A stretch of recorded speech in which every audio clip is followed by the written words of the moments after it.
আমাদের ডাক্তারদের, আমাদের নার্সদের নিরাপত্তার জন্য আমরা এই বিক্ষোভ করছি। আমাদের সবার জীবন হুমকিতে। আমাদের 8 থেকে 10 জন স্টাফ হাসপাতালে ভর্তি। হ্যাঁ, তারা তারা তারা বাইরে থেকে, আমাদের হাসপাতালের বাইরে যখনই গেছে তখনই তারা এই হামলাগুলো করছে। আমরা এই জন্য সকলের, এই যে আমাদের এক ভাই সন্ত্রাসী রনি কর্তৃক অত্র হাসপাতালের সকল কর্মচারীর জীবন এখন অনিরাপদ।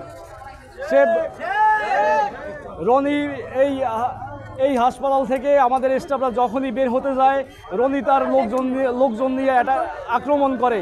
আমাদের 8 থেকে 10 জন কর্মচারী আজকে মেডিকেলে ভর্তি। আমাদের দুই ভাইয়ের হাত ভেঙে গেছে, এক ভাইয়ের ব্রেনে হ্যামারেজ হয়ে গেছে। এই যে আমাদের 2 ভাইয়ের হাত ভাঙা, তারা অস্ত্রসহ, দেশীয় অস্ত্রসহ আমাদের উপরে হামলা করে।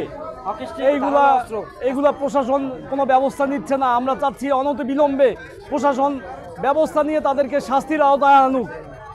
তাদেরকে যতক্ষণ পর্যন্ত শাস্তির আওতায় না আনবে, ততক্ষণ পর্যন্ত আমরা হাসপাতাল ক্যাম্পাসে উপস্থিত থাকবো এবং আন্দোলন চালিয়ে যাব।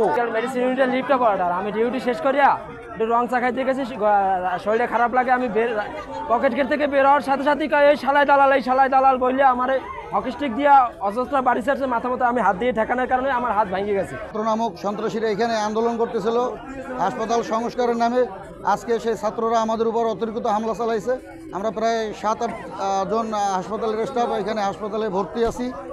আমাদের সকালে অতর্কিতভাবে পিছন থেকে হামলা চালাইছে। যখন আমরা অস্ত্র নিয়ে রনির নির্দেশে, মহিউদ্দিন রনি এই সন্ত্রাসী এর নির্দেশে আমাদের উপরে হামলা চালাইছে কতিপয় ছাত্র নামক সন্ত্রাসীরা।